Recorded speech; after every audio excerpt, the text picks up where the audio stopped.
Friends, आज फिर motivation chapter लेकर आया हूँ। क्लास नंबर 21 सीडीपी का जो बाल विकास का क्लास है। आज का जो टॉपिक है बहुत महत्वपूर्ण है, क्योंकि फ्रेंड्स इससे पहले मैंने 20 क्लास ले चुका हूँ सीडीपी का, जिसमें टॉपिक और महत्वपूर्ण क्वेश्चन करवा चुका हूँ, बेहतरीन और वीवीआई। लेकिन आज जो टॉपिक है ये टॉपिक भी बहुत महत्वपूर्ण है। मोटिवेशन यानी मोटिवेशन का हिंदी नेम है अभिप्रेरणा, या आपके एग्जाम में प्रेरणा लिखा रहेगा, तो घबराना नहीं है।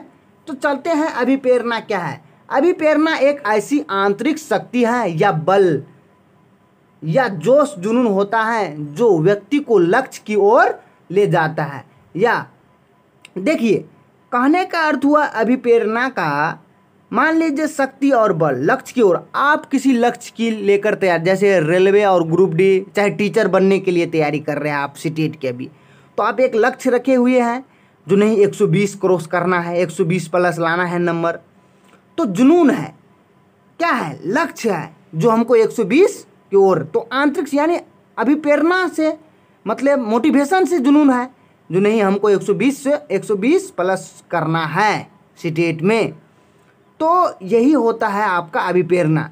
फिर भी और देखते हैं, अग्रसर यानी अक्सर कहता है जैसे पेपर पास करने के लिए बच्चे जो शक्ति लगाते, जी वास्तव में अभी चर्चा कर लिए हैं हम इस बात को। फिर भी देखते हैं, और नेक्स्ट जो इम्पोर्टेंट पॉइंट है यह आपके टेट DSSS जैसे KVS, उसके बाद यूपी टेट के एग्ज़ाम में, रीट के एग्ज़ाम में यह लाइन आपके पूछ लिया जाता है। छोटी छोटी बात आपके यूपी टेट के एग्ज़ाम में पूछ लिया जाता है। तो यह है मोटिवेशन शब्द यानी लैटिन भाषा मूवेवर और मोटम से बना है। किससे बना है? मूवेवर और मोटम से बना है। कौन सा? मोटिवेशन शब्द जो लैटिन भाषा का है। और अब देखते हैं, अभिप्रेरणा दो प्रकार की होती है। कौन कौन सी होती है? आंतरिक अभिप्रेरणा और बाह्य अभिप्रेरणा, जिसको कहता है इंटरनल मोटिवेशन और एक्सटर्नल मोटिवेशन। जो बाह्य अभिप्रेरणा और आंतरिक अभिप्रेरणा। तो पढ़ते हैं हम लोग आंतरिक अभिप्रेरणा यानी इंटरनल मोटिवेशन। जब कोई व्यक्ति किसी काम को करने के लिए आंतरिक रूप से अभिप्रेरित होता है तो वह आंतरिक अभिप्रेरणा कहलाती है।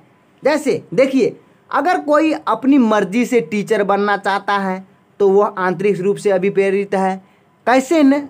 हम किसी की परवाह और किसी की मदद से नहीं, न हमको पेरेंट्स का है न कोई, हम चुपके से तैयारी कर रहे हैं या अपनी मर्जी से तैयारी कर रहे हैं। हमको टीचर बनना है या हमको क्या बनना है, IAS ऑफिसर या डॉक्टर बनना है, तो अपने से खुद से तैयारी करना है, उसी को हम क्या कहेंगे? आंतरिक अभिप्रेरणा। अगर बाह्य रूप से करेगा, कोई मदद करेगा, नहीं तुम इस एग्जाम की तैयारी करो, इस एग्जाम के लिए लायक हो, तो वो हो गया बाह्य रूप से। लेकिन यहाँ तो खुद से कर रहा है, तो खुद से हो रहा है तो आंतरिक अभिप्रेरणा।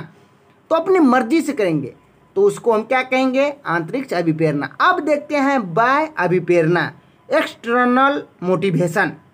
जब कोई व्यक्ति, बाह्य अभिप्रेरणा का परिभाषा है जब कोई व्यक्ति किसी काम को करने के लिए दूसरे द्वारा अभिप्रेरित होता है तो वह बाह्य अभिप्रेरणा कहलाती है। जैसे बच्चों को सरकारी अध्यापक बनाने के लिए उसे पुरस्कार, दंड, प्रशंसा, लालच देना।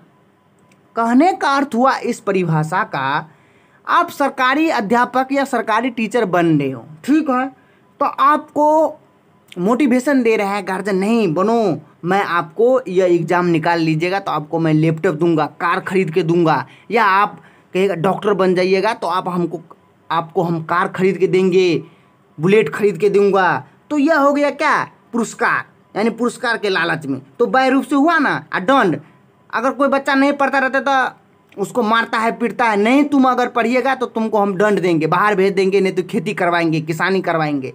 तो वह दंड यानी प्रशंसा।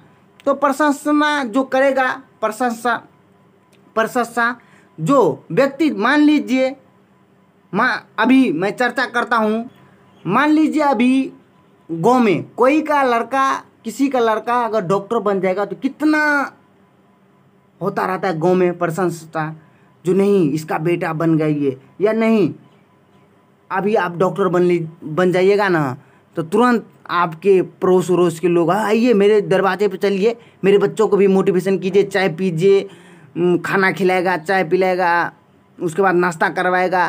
तो वो क्या, तो वो उसके लिए भी यानी प्रशंसना के लिए भी बनना चाहिए। जैसे लालच देना, तो लालच तो मैंने बोल दिया, जो जैसे कार जीतने की खुशी में हमको टीचर बनना है या डॉक्टर बनना है, इसी को हम क्या कहेंगे, बाह्य अभिप्रेरणा। अब देखते हैं जो बात नोट में लिखा गया वो काफ़ी महत्वपूर्ण है और आपके एग्जाम में कई बार आ चुका है। यही पॉइंट कहता है आंतरिक प्रेरणा सार्थक सीखने, यानी सीखने का मतलब हुआ अधिगम पर सामाजिक संस्कृति पर जोर देता है। आपका ये ऑनलाइन आ जाएगा एग्जाम में, लगा दीजिएगा, आपका आंसर आराम से सही हो जाएगा। कहता है उपलब्धि अभिप्रेरणा चुनौतीपूर्ण कार्य, यानी कहने का अर्थ हुआ चैलेंज टेक्स्ट, यानी चैलेंज टास्क करने में डटे रहने की प्रवृत्ति को क्या कहते हैं, उपलब्धि अभिप्रेरणा। अब इसका अर्थ समझिए, इसका अर्थ इस प्रकार है, जैसे कोई कंपटीशन होता है कॉलेज में, स्कूल में, नहीं डटे रहना है, चाहे कबड्डी खेल रहा है, चलो हमको कबड्डी में हरा दीजिएगा, मैं डटे रहूँगा, चैलेंज है तुमको हरा दूंगा।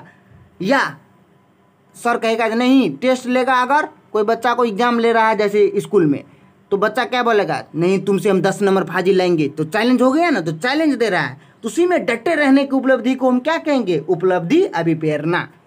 अब देखते हैं एक और पॉइंट है नोट में, कहता है अधिगम अभिप्रेरणा प्रवीणता, यानी अभिमुखी लक्ष्यों पर जोर देकर सीखता है। तो ये रहा महत्वपूर्ण पॉइंट, 3 पॉइंट जो आपके एग्जाम में बार बार आता है और आएगा। तो फ्रेंड्स और देखते हैं इससे रिलेटेड महत्वपूर्ण पॉइंट। हेलो फ्रेंड्स, इतना ही था महत्वपूर्ण पॉइंट नोट में, यही आपके एग्जाम में पूछा जाता है। अब नेक्स्ट वीडियो में आपके लिए मैं क्वेश्चन आंसर लेकर आऊँगा, तब तक आप मोटिवेशन को अच्छा से फिर दोबारा देख लीजिए, नहीं समझ में आया तो नहीं समझ में अगर आ रहा है तो। फ्रेंड्स मिलते हैं नेक्स्ट वीडियो में, तब तक आप चैनल को सब्सक्राइब नहीं किए तो सब्सक्राइब कर लीजिए, लाइक कर लीजिए, शेयर कर लीजिए। धन्यवाद। जय हिंद, जय भारत।